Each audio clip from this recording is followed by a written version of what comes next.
가짜 선생을 조심해라. 가짜 리더를 조심해라. 가짜 목사를 조심해라. 가짜가 있다는 거예요. 조심하지 않으면 어떻게 됩니까? 우리가 어떤 물건을, 가품을 사서 나중에 그것이 발견되었을 때는 그냥 아이, 그 사람이 어떻게 나를 속였네? 그거 하나로 그냥 끝날 문제가 영혼과 연결이 되면, 영원과 연결이 되면 이건 달라진다는 뜻이에요. 예전에, 오래전에 아내와 홍콩을 한번 여행 간 적이 있습니다. 홍콩을 가서 이렇게 케이블카 타기도 하고 이렇게 갔는데, 어느 한 가게 그래도 좀 물건을 사야 되나 해가지고 이제 거기 관광 상품도 있고 해가지고 이제 저도 이제 조그만 거 하나 사고, 아내에게 색깔이 아주 이쁜 가방을 제가 하나 사줬어요. 남편분들 가방 사주면 아내들 좋아하시잖아요. 맞나요? 가방을 하나 샀어요. 아주 색깔도 참 아주 심플하고 아무 장식 없고, 가죽이라는 거예요. 저는 텍사스 출신이기 때문에 가죽 좀 알거든요. 냄새를 이렇게 맡아보면 텍사스의 미국 전역에 가장 큰 가죽 공장도 있을 뿐만 아니라 뮤지엄이 있어요. 지난 한 200년 동안 만들었던 그러한 제품들도 막 장식해놓고, 저도 냄새를 맡아보니까 좋은 냄새가 나는 거예요. 근데 가격이 아주 참 착했어요. 값을 주고 샀어요. 금방은 몰랐어요. 집에 와서 한참 써보니까 아내가, 여보 이 가방이 좀 이상해. 제가 보니까 이상하더라고요. 보니까 비닐로 만들었더라고요. 가짜 냄새를 나게 약품 처리를 하고 이염새나 이 모든 것을, 그래요, 당장은 모르죠. 근데 우리가 물건을 하나 가짜를 산 그것은 그냥 그거 하는 것으로 끝나요. 다음 조심하면 돼요. 또 실수해서 조심하면 돼요. 만약에 그것이 영원한 것과 연관이 된다면, 나의 영생과 연관이 된다, 이건 다른 문제죠. 이거는 가짜를 절대로 따라가서는, 그것을 구입해서는 안 되는 거죠. 사단에 속아서 나의 영이 빠지는, 절대 할 수 없는 거죠. 그래서 예수님이 뭐라고 말씀하시는 거 아니? 거짓 예언자들을 조심해라. 왜요? 영혼이 기만당할 수 있기 때문에 그렇습니다. 그러면서 예수님이 뭐라고 말씀하시는 거 아니? 이 거짓 예언자들은 어떤 모습인가 하면 겉은 양이에요. 사진 하나 보시기 바랍니다. 무리들 가운데 앞에 있어요. 양무리 가운데 있는데 숨은 그림 찾기 하는 것처럼 앞에 리더로 나아가고 있는 목사겠죠, 예언자겠죠, 여러 많은 선생들이겠죠, 야고보에 의하면. 근데 양의 이 플리스만 덮어쓰고 있는 속은 뭐예요? 얼굴은 딱 늑대잖아요. 이제 어디로 갈고 가는지 알겠죠. 자기 늑대 물이 기다리고 있는 그곳에, 이제 함정 빠진 곳에 한번 데리고 가려고 하는지는 모르겠어요. 예수님 말씀하십니다. 거짓 예언자들을 우리가 조심하고 삼가해야 되는 이유는, 겉은 양인데 양의 탈을 쓴 누구라? 나쁜, 속은 사나운 늑대라고 이야기를 합니다. 어떻게 해요? 거짓 예언자, 거짓 목회자, 거짓 리더들, 거짓 선생들, 겉모습 가지고는 모르죠. 동일하게 옷도 깔끔하게 입었을 것이고, 아니면 그냥 목회자들이 입는 그러한 이 차이나 카라 같은 그러한 셔츠를 아마 입었는지도 모르겠어요. 단정하게 말투도 교회에서 쓰는 용어로 성경 암송해서 암송 구절들이 줄줄줄 나오고, 걷는 모습도 다른 사람처럼 빨리빨리 걷지 않고 좀 천천히 걸어가고, 말도 입으로 좀 천천히 어눌하게 하고. 그런데 일어나는 그 모든 현상들은 굉장하고, 만약에 그렇다면 교회에서 함께 섬기는데 열심으로 섬기는 거예요. 정말 전심을 다하여서 섬기는 것 같아요. 어떻게 해요? 저 사람은 괜찮을 것 같지 않으세요? 정말 비교할 사람이 없을 만큼 열심으로 합니다. 모른다는 거죠. 오늘 그 말씀을 예수님이 오늘 하십니다. 왜요? 왜 우리가 거짓 선생들, 거짓 가르침을 주는 그러한 이 리더들, 목사들, 예언자들을 조심해야 되는가? 이 한 사람이 망하는 것이 아니라, 한 가족이 망하는 것이 아니라 나라가 망하는 것을 우리가 예레미야 말씀, 특별히 예레미야 3장, 4장, 5장에서 우리가 집중적으로 또 지난 몇 주 동안 큐티했잖아요. 정말 이 민족이 어느 방향으로 가고 있는지를 최소한 알아서 경고를 하고 앞에서 그냥 빨간 깃발을 흔들면서 막아서야 하는 그 사람들이 거짓 예언자들이니까, 하나님의 진노가 임하여서 지금 하나님이 사용하시는 바벨론이 점점 쳐들어와서 지금 군인들이 입고 있는 반짝이는 갑옷들이 보이고 있는데도 불구하고 평안합니다, 괜찮습니다, 아무 일도 아닙니다 하다 보니 어떻게 해요? 하나님의 진노가 그 민족 가운데 임하면서 그 나라가 2600년 동안 나라가 송두리째 없어지는 것은 누구 책임인가요? 단순히 우리가 거짓 예언자들 잘못이다 라고 할 그거 없는 거가 우리가 똑같다는 거죠. 우리가 가짜를 분별해내지 못하고 그것을 계속 따라가는 그것도 큰 문제죠. 겉모습만 봐서는 우리가 절대 판단할 수가 없습니다. 예전에 제가 뉴욕에서 사역을 할 때 찬양 인도하는 한 형제가 목사님, 제가 목사님을 이렇게 만나서 사귀어 보니까 목사님이 딱 죽이 잘 맞을 것 같이 느껴지는 한 분이 계신데 제가 꼭 소개해 주고 싶어요. 이분 목사님의 설교는 정말 저희를 시원케 해줍니다. 그 목사님 말씀 들으면 여기 맺혀 있는 그것이 쑥 내려가는 것 같아요. 그래서 제가 설교를 한번 들어봤어요. 그러면서 제가 다시 그 형제에 가서, 아니 내가 어떻게 설교를 했길래 내가 이 사람하고 비슷하냐고 그러냐, 오요이 아주 신랄 하더라고요. 교회를 비판하고 신앙을 비판하고 속 시원해지는 것 같아요. 그 설교를 들어보니 어느 한 목사님이 계셨어요. 근데 그분이 돌아가시고 난 다음에 지금 2년여가 지났는데도 아직 그 그룹의 사람들이 모여서 그분 생전에 녹화했던 그 비디오를 보고 지금도 그 예배를 드리고 있습니다. 물론 당연히 이단이겠죠. 보수교단 모든 총회에서는 이미 결정나서 어떠한 어소시에이션도 하지 못하도록. 왜요? 겉과 속이 다른 것이라는 거죠. 아무리 학위로 치장을 하고 혹은 자신의 경험으로 치장을 하고 어떤 사역 가운데서 많은 사람들이 동조를 하고 박수를 치고 하는 가운데서 정말 우리가 분명하게 깨어있지 않으면 거짓된 말씀으로 얼마든지 현혹시킬 수 있음이 사탄의 역사가 너무나 강한 이 시대의 현상입니다. 겉과 속이 다르죠. 저와 여러분 삶 가운데서 구별하는 것은, 거짓 예언자들을 분별해내는 것은 말이 틀리는가, 이 말 했다 저 말 했다, 상황 가운데서 말을 자꾸 바꾸는가, 절대 변하지 않는 하나님 말씀 위에서 계속 서 있는가, 하나님이 예언자를 통해서 하시고자 하는 그 말씀을 선포하는가, 아니면 본인이 하고 싶은 이야기만 주섬주섬 늘어놓는가, 그걸 보라는 거죠. 마지막 때에 사랑하는 나자림 성도 여러분, TV 틀면 많이 나옵니다. 인터넷 보면 너무너무 많이 나옵니다. 거짓된 잘못 예언자들을 우리가 분별해내서 그들이 말씀 아닌 말씀으로 우리의 귀를, 디모데후서에 나온 말씀처럼 마지막 때가 이르면 사람들이 자기의 귀를 간지러주는, 듣기 좋아하는 그러한 이야기를 많이 하는 사람들을 쫓아가는 그 현상이 나에게 미치지 않기를 주님의 이름으로 축원합니다. 거짓 예언자들의 말은 편해요. 편안하고요, 재밌고 즐겁고 찌르는 것이 별로 없을 수 있어요.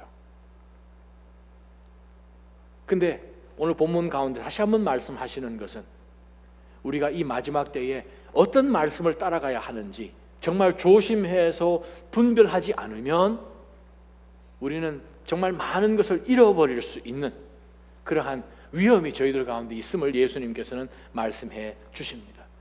16절부터 한번 보십시다. 우리가 정말 거짓 예언자들, 잘못된 하나님의 말씀을 가르치는 그것을 분별하는 것도 참 중요하지만 또 그 말씀 가운데서 무엇이 나오는지도 우리가 분별하는 것도 참 중요합니다. 무엇을 우리가 조심을 해야 되는가? 16절 말씀 보세요. 그 열매를 보면 너희가 그들을 알아볼 수 있을 것이다. 가시나무에서 포도를 따고 엉겅퀴에서 무화과를 얻겠느냐? 못 얻는다는 거예요. 이처럼 좋은 나무는 좋은 열매를 맺고 나쁜 나무는 나쁜 열매를 맺는다. 좋은 나무가 나쁜 열매를 맺을 수 없고 나쁜 나무가 좋은 열매를 맺을 수도 없다.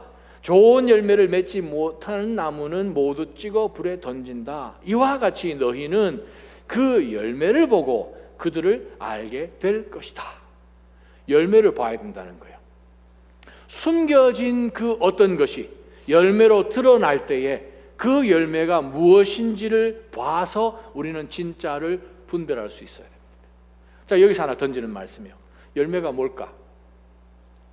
무슨 열매를 맺어야 거짓 예언자들, 거짓 선생들, 거짓 리더들, 우리 앞에 나아가는 그 모든 중요한 인플루언스를 줄 수 있는 그 자리에 선 자가, 자, 그 사람들을 따라갈 때에 우리가 무엇을 보고 그 사람들이 진짜인지 가짜인지를 분별해내는가?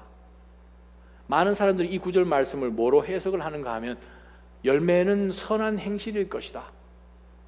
과연 그런가요? 선한 행실? 우리가 마태복음 5장, 6장, 7장을 계속 넘어오면서 예수님께서 우리에게 계속해서 반복되게 경고하시는 말씀이 뭐였어요? 겉으로 드러나는 선한 것으로는 하나님 나라 못 들어가는 거예요. 선한 행실? 바리새파 사람과 율법 학자만큼 선한 행실을 하는 사람 그 시대는 없었어요. 아마 뭐 기능 올림픽 하는 것처럼 선한 행실 올림픽 했으면 바리새파 사람들이 다 땄어요. 금메달, 은메달, 동메달 다 땄어요. 아마 자기네들 다 둘걸요. 아마 바리새파 사람하고 율법 학자하고. 이 사람들은 선한 행실에 있어서는 타의 추종을 불허합니다. 선한 행실을 드러난다고 그 사람이 진짜일까요? 예수님 아니라고 말씀하십니다. 저 사람들보다도 의의가, 다른 종류의 의의가 없으면 천국은 못 들어간다고 분명히 예수님은 못을 박으신 것이 우리 마태복음 5장, 6장, 7장에 나오는 산상수훈의 주제잖아요. 주제가 무엇입니까? 어떻게 천국 가고, 천국 가는 사람이 이 땅 가운데 살 때는 천국 백성을 어떻게 사는지를 예수님이 주신 말씀이 산상수훈의 주제거든요. 몰몬 굉장히 선한 일 많이 합니다. 여러분 동네에 혹시 몰몬 믿는 사람도 있는지 모르겠지만 그 사람들은요 정말 법 없이도 산다고 얘기해요. 우리 주변에서 사실 보면 교회 다니는 사람들보다도 선행, 정말 교회만 안 다녔지 이 사람만큼만 되라 할 만큼 선한 행동을 보여주는 사람도 참 많이 있어요. 자, 그러면 질문을 던집시다. 그러한 선한, 교회는 다니지 않지만 정말 이 사람들은 법 없이 사는 사람들은 그러면 법이 없기 때문에 천국 갈 수 있지요? 진짜와 가짜를 궁극적으로 분별하시는 하나님이 이분들을 볼 때에 선한 행실이 있으니 천국 들어와라 라고 하지 못하잖아요. 다른 말로 표현하면 우리 인간의 수준 가운데서 선하다 하는 것이 하나님 보실 때는 냄새나는 누더기잖아요. 자기의 의의로 똘똘 뭉쳐져 있잖아요. 자기 과시로 은연중에 드러내잖아요. 자, 우리가 이것을 볼 때에 절대로 열매가 선한 행실은 아니구나라는 말씀을 우리가 보게 됩니다. 그럼 이게 뭔가? 하나님이 정해놓으신 대로, 하나님이 뜻하신 대로, 하나님이 원하시는 것이 그대로 나오는 것이 바로 열매입니다. 하나님이 포도나무를 심으셨어요. 뭐가 나와야 됩니까? 포도가 나와야 돼요. 하나님이 뜻하신 대로 먼저 하나님이 정해놓으신 것을 중심해서 무엇이 나오는가에 따라서 하나님께서는 좋은 나무, 하나님이 원하시는 열매를 찾는다라고 하나님은 말씀하십니다. 오렌지 나무에는 오렌지가 열리죠. 하나님이 내 모습 이대로 이렇게 만드셨다면 하나님이 내 삶 가운데 원하시는 바로 그것이 보여질 때 예언자에게는 무엇이 보여져야 됩니까? 왜 예언자라고 부르죠? 하나님께서 말씀을 주셔서 그 말씀이 선포될 때 성경은 그 사람을 예언자라고 하지요. 근데 구약 통틀어서 예언자가 있어요. 근데 이 예언자가 가면 굉장한 기적들이 벌어집니다. 이사가 역사하는 것으로 일어납니다. 많은 사람들이 이 사람을 따라가요. 이 사람을 따르는 무리들이 굉장히 많이 있습니다. 미래를 잘 알아맞혀요. 때로는 어떤 상황 속에서 그 사람을 아주 그냥 눈물을 쏙 빼게끔 책망하는 회초리의 예언자적인 메시지도 있어요. 근데 성경은 단 한 번도 그러한 사람들을 하나님의 사람이라고 부른 적이 없습니다. 그 수많은 예언자들을 통하여, 그 수많은 제사장들을 통하여 하나님의 일꾼이라고 불러준 적이 단 한 번도 없었다는 거예요. 왜 그렇죠? 예언자가 거짓 예언자가 아니라 진짜 참된 좋은 예언자가 될 수 있는 것은 하나밖에 없어요. 하나님이 예언자 되게끔 세워주셔서 하나님의 말씀을 주어서 그 말씀을 선포하도록 했으니 그 말씀이 선포될 때에 그 사람은 예언자라고 했습니다. 다른 것이 아니라 그래요. 우리 삶 가운데서 우리를 하나님께서 사과나무로 만드셨다면 사과나무에게 하나님이 expect 하시는, 기대하시는 그것이 나올 때, 다른 말로 표현하면 과연 내 삶 가운데 하나님이 뭘 원하시나? 내가 원하는 것 말고 하나님이 내 삶 가운데서 무엇을 원하셔서 내 삶 가운데 여기에 심으셨나? 나로 심으셨나? 바로 그 질문 가운데 우리가 대답을 하면서 하나님 앞에 올바르게 반응하는 사람을 하나님께서는 오늘 좋은 나무라고 말씀을 하시네요. 예수님 어떻게 하셨습니까? 이 땅 가운데 오셔서 사람들이 듣기 좋아하는 그러한 이야기가 아니라 정말 필요한 말씀을, 메시지를 주셨죠. 그러면서 제일 먼저 예수님이 이 땅 가운데 오셔서 하신 설교 말씀이 마태복음 5장, 6장, 7장이잖아요. 그것도 팔복이잖아요. 심령이 가난하는 자는 복이 있다고 말씀하십니다. 심령이 어떻게 가난할 수 있어요? 내가 다른 어떤 것으로 나의 삶 가운데, 영혼 가운데 있는 이 진공 상태를 채워줄 수가 없어서 하나님, 저는 나의 방법으로는 하나님 앞에 나갈 수도, 하나님을 기쁘게 해드릴 수도 없어요. 어떻게 하면 좋아요? 주님만 의지합니다. 하나님 앞에 내가 서보니 다른 사람들 앞에 자랑할 만한 그런 것 하나도 없고 정말 파산 선거를 받은 사람처럼 하나님 앞에 선 거죠. 정말 주님, 가난해도 어떻게 이렇게 가난합니까? 하나님이 날 도와주시지 않으면 저는 할 수 있는 것이 하나도 없네요. 바로 그것을 고백하게 되죠. 그럼 어떻게 해요? 애통할 수밖에 없죠. 선한 일을 해야 되는데 내 속에 숨겨진 죄가 그냥 튀어나와서 또 넘어지게끔 만들고 또 하나님 앞에 실족하게 만들고, 좀 선한 생각을 넣어야 되는데 음란하고 악한 생각들, 거짓된 생각들, 속이는 생각들만 자꾸 들어오니 내 속에 있는 죄를 들여다보면서 애통할 수밖에 없는 그러한 마음. 그러니 어떻게 해요? 어떤 기회가 하나님 우리 가운데 주어주셔도 우리가 내 힘으로 나갈 수가 없이 그냥 온유하게 할 수밖에 해요. 하나님이 주셔서 하나님이 하게 하시면 하죠. 파워는 파워인데 컨트롤되어 있는 파워, 온유할 수밖에 해요. 그러다 보니 뭐를 요구하겠습니까? 하나님 앞에. 하나님, 세상이 나에게 약속해 주는 그러한 righteousness 말고 주님만이 주실 수 있는 그 의, 바로 그것만 조금 더 붙들었으면 하는 갈증 때문에 의에 줄이고 굶주린 자가 될 수밖에 없죠. 바로 그것을 예수님께서 팔복을 통해서 우리 가운데 주신 것이잖아요. 마음이 청결하고요, 하나님을 볼 수밖에 해요. 화평을 이루고요, 하나님의 아들 자녀라고 일컬음을 받고요. 바로 그러한 것을 예수님께서 우리 가운데 주시지 않습니까? 그러면 다른 사람들에게 똑같은 세상의 방법으로 대할까요? 그렇게 대할 수 없죠. 내가 얼마나 하나님 앞에 은혜 받아서 하나님의 mercy, 긍휼을 받아서 내가 지금 살고 있습니까? 내가 나된 것은 하나님의 은혜밖에 없습니다. 그러면 다른 사람들에 대해서도 동일하게 그렇게 발 수밖에 해요. 바로 그것을 보여주신 것이 예수님이에요. 왜? 우리가 필요한 것이니까.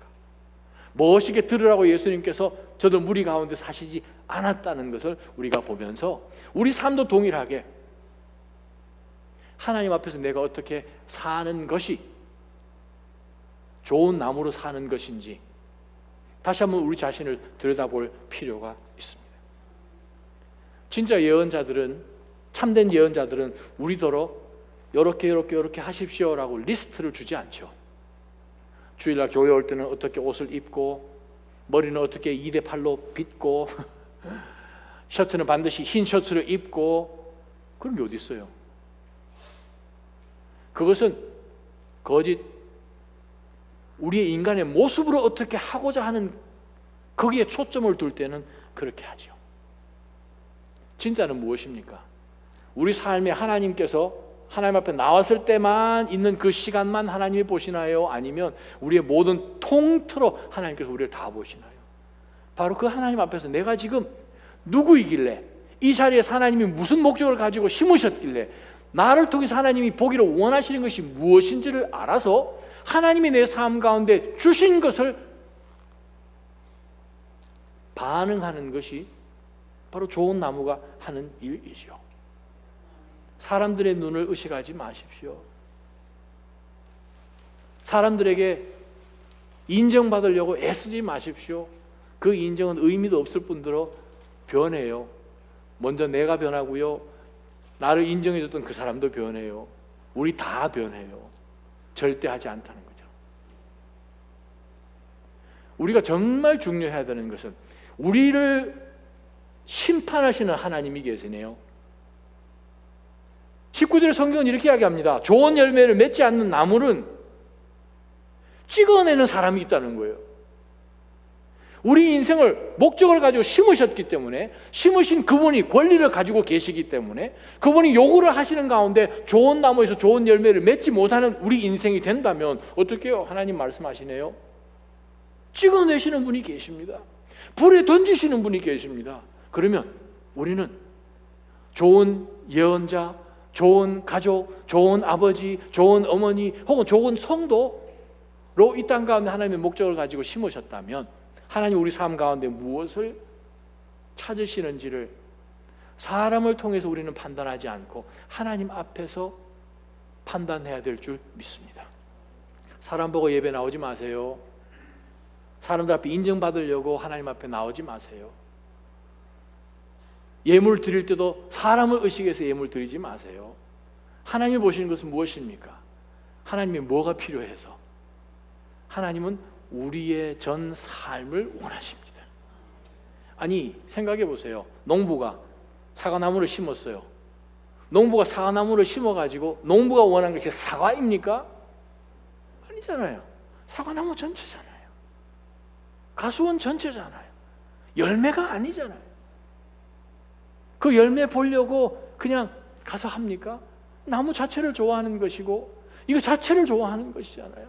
우리를 심으셔서 말씀하시는 하나님이 참 좋으셨더라 라고 말씀하십니다. 우리의 미래를 다 아시는 하나님이 우리를 보시면서 참 좋았더라 말씀하십니다. 우리 삶 가운데 때로는 옹이도 있고 부러진 상처기도 있지만 하나님은 우리 자신을 보시면서 좋아하십니다. 좋아하시는 그분 앞에 하나님이 기뻐하시는 그러한 열매로 나아가시기를 주님의 이름으로 축원합니다.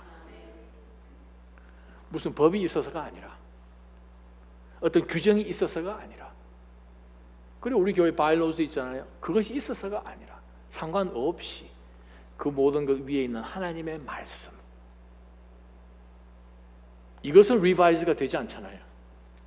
하나님이 선포하신 이 말씀은 과거부터 현재를 거쳐서 영원까지 이어지는 1.1획도 변하지 않는 이 하나님의 말씀은 뒷전이고, 우리 인간이 만들어 놓은 그것을 계속 리바이즈 하면서 우리 상황을 적용하는 것이 옳은가요? 아니면 상황이 아무리 변해도 마스터 키 같은 하나님의 말씀을 거기다 갖다 대면서 상황을 푸는 것이 정상인가요? 하나님의 말씀을 놓치지 말기를 주님의 이름으로 축원합니다. 우리가 그때는 그거 하나밖에 없을 것 같아서 그걸 하지만 돌아서면 새 것이 또 나와요. 새 제품이 또 나오잖아요. 그러면 금방 있던 좋았던 그것이 너무나 옛 것처럼 느껴지잖아요. 그 말은 우리가 변했다는 거죠. 하나님의 말씀을 놓치지 않는 것이 오늘 예수님이 주시는 메시지입니다. 16세기 기독교 역사 가운데서 종교개혁 엄청난 사건이 전 유럽을 휩쓸었잖아요. 그때 말씀으로 돌아가야 됩니다. 말씀으로 돌아가야 됩니다 라고 주장을 하면서 그들은 순교를 당하고 말할 수 없는 핍박을 당하고 쫓김을 당하고 제사님의 몸에 다 몰수당하고 유배를 당하고 하는 그러한 일들을 여러분 잘 아시잖아요. 마르틴 루터가 이렇게 이야기합니다. 순결한 하나님의 말씀만 붙잡으라. 그러면 누가 진짜 심판주인지 알게 될 것이다. 루터가 얘기한 얘기입니다. 칼뱅이 뭐라고 얘기한 줄 아십니까? 존 캘빙. 모든 교리는 하나님의 말씀의 기준 앞에 설 수 있어야 한다는 거예요. 거짓 예언자들을 판단함에 있어서 성경이 바로 판단하는 주체이기 때문이다 라고 칼뱅이 얘기를 합니다. 그 당시에 그들이 말씀 중심으로 우리는 신앙으로 다시 돌이켜야 합니다 했을 때 온 전 세계는 어떻게 했습니까? 로마 황제를 비롯하여서 너는 거짓 선생이고 거짓 예언자고 혁명가고 말도 안 되는 것을 새롭게 그냥 주장하는 사람이다 라고 했을 때 마르틴 루터가 무슨 소리를 하십니까? 제가 주장하는 것은 새로운 아이디어가 아니라 하나님 말씀 안에 있는 너무나 오래된 것이고 원래 있던 것입니다 라고 고백했죠. 사랑하는 나자님 성도 여러분, 우리의 원판은 여기에 있습니다. 아멘. 하나님의 말씀 안에 우리의 모든 청사진이 있고요, 하나님 말씀 안에 우리의 미래가 있습니다. 이 말씀을 붙들면 우리는 바른 길 갈 수밖에 없는 거지요. 사랑하는 나자님 성도 여러분, 하나님의 말씀에 벗어나지 않기를 주님의 이름으로 축원합니다. 예수님께서 말씀하시죠. 내 말이 너희 안에 거하고 너희가 내 안에 계속 머물러 있으면 열매 맺는 거예요. 내가 막 노력해서 열매 맺는 것이 아니라 하나님이 우리 인생을 통해서 열매 맺게 하실 것입니다. 말씀으로 계속 영양분을 공급하시기를 주님의 이름으로 축원합니다. 21절, 22절, 23절 보십시다.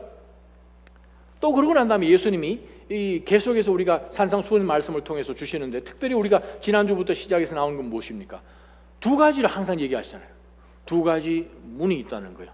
좁은 문이 있고 큰 문이 있고, 두 가지 길이 있다는 거예요. 좁은 길이 있고 큰 길이 있고, 또 좋은 열매가 있고 나쁜 열매가 있고, 좋은 나무가 있고 나쁜 나무가 있고, 계속 지금 두 가지를 지금 예수님께서 우리에게 증거하시는 이유는 무엇입니까? 선택하라는 거예요.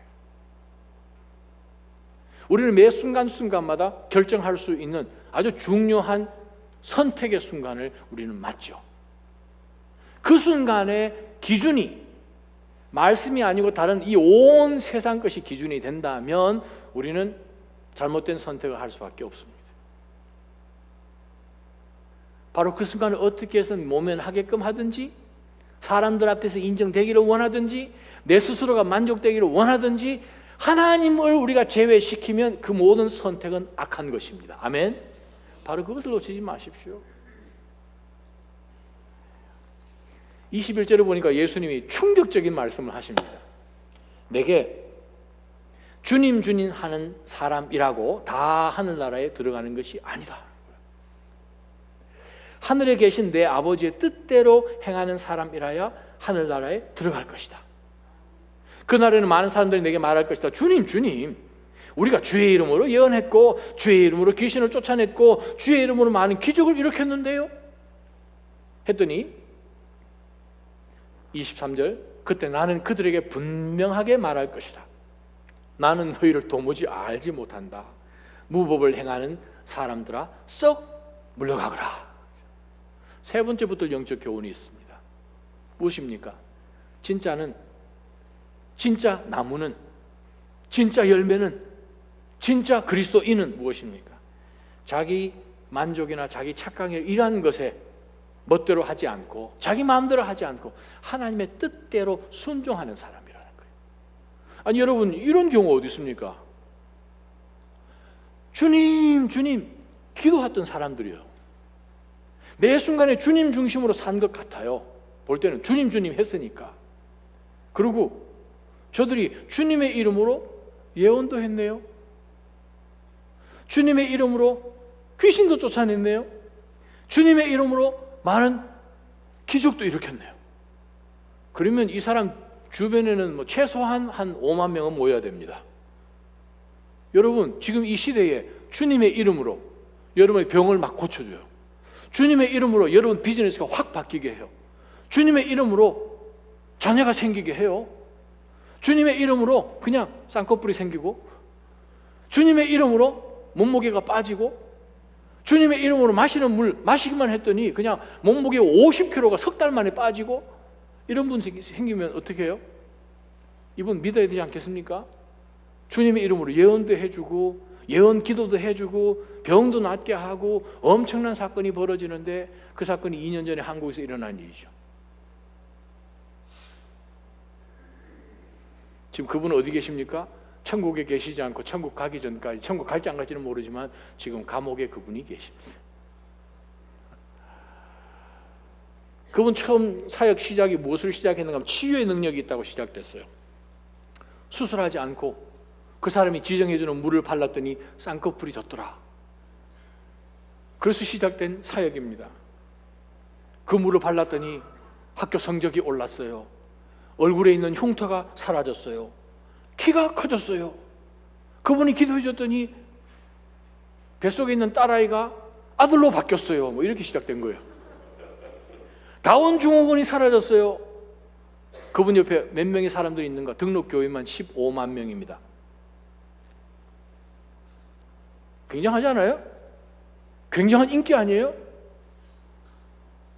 그분이 지정해 놓은 그 지역에 나오는 이 지하수 물, 무한 단물이라고 하는데, 그 물만 바르면 쌍꺼풀 무조건 100% 개런티, 그 물만 먹으면 무조건 살 빠진다고 해가지고 뭐 거기에 물 들어가고 그래가지고 나중에 병원 실려가고 그랬잖아요. 그러다 나중에 정부에서 나가서 검사를 해보니 그 물은 절대로 식용할 수 없는 나쁜 이 미네랄들이 많이 있어가지고 정부에서 빨갛게 해가지고 이 물을 사용하지 못하도록 나중에는 경고장까지 붙였죠. 작년 PD 수첩 통해서 그 사람이 그동안 사람들을 미혹했던 그 모든 일들이 하나 둘 밝혀지기 시작했습니다. 자기보다 50살이나 어린 자매들을 능욕하고 쇠뇌 교육을 시켜서, 그것도 오랜 기간 동안 감옥 16년형 받아서 지금 수감 중입니다. 근데 그 판결이 마음에 들지 않고 자기가 그러지 않았다고 계속 거짓말하는 가운데서 대법원에 지금 상고해 놓은 상황입니다. 뉴스를 보니 그분이 호송차를 타고 버스를 타고 지나가는데, 와우, 수백 명의 추종자들이 모여서 떠나가고 있는 그 이재록 씨, 목사도 아니죠, 향하여서 뭐라고 외친 줄 아십니까? 할렐루야 외쳤다는 거예요. 오늘 본문 말씀 봅니다. 주님 주님 할렐루야 할렐루야 한다고 해서 우리가 어떻게 해요? 하늘나라 들어가지 못한다고 분명히 말씀하십니다. 얼마나 열심인데요, 이분들? 막 울잖아요. 감동하잖아요. 모든 걸 희생하잖아요. 근데 자신들은 주님의 이름으로 한 것처럼 생각을 하는데, 주님은 말씀하십니다.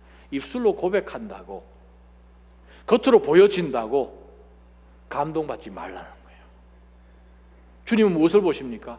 누구도 보지 않는 숨겨져 있는 바로 이것을 하나님은 알고 계시거든요. 예수님이 오늘 말씀하십니다. 우리가 이 가운데 주님 주님 외친다고 해서 천국 가지 않을 사람이 있다는 거예요. 아유, 목사님 말씀이 좀 심하십니다. 심해도 할 수 없어요. 나중에 우리가 인생 다 살고 주님 앞에 탁 섰을 때에, 주님 저 왔어요. 누구셔요? 주님이 우리 얼굴을 더 대고, 처음 뵙습니다. 주님 무슨 말씀하십니까? 제가 철야 기도를 얼마나 했고 주님 이름으로 얼마나 많은 좋은 일들을 했고 기적을 베풀었고 사람들을 주님께로 인도했고 하는 이야기들을 많이 했을 때, 주님, 누가복음 6장에 하신 말씀처럼 너희는 왜 나를 주님 주님이라고 하면서 내가 하는 말은, 내가 원하는 말은 단 하나도 순종하지 않느냐? 라는 그 말씀을 마태복음에도 또 하십니다. 내가 생각하는 신앙이 아니라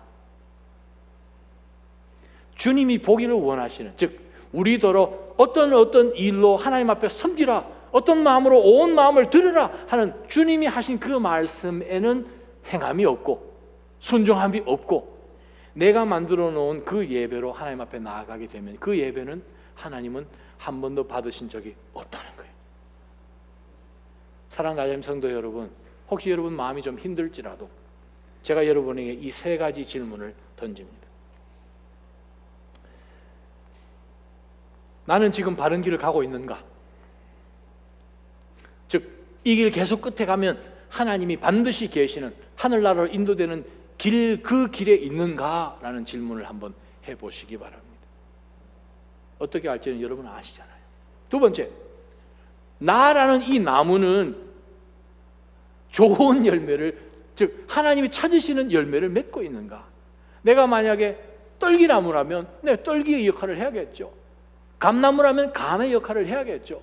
하나님이 나를 이 모습 이대로 만드셔서 내가 하나님이 만들어주신 그 목적 따라서 좋은 열매, 하나님이 찾으시는 바로 그 열매를 맺고 있는가?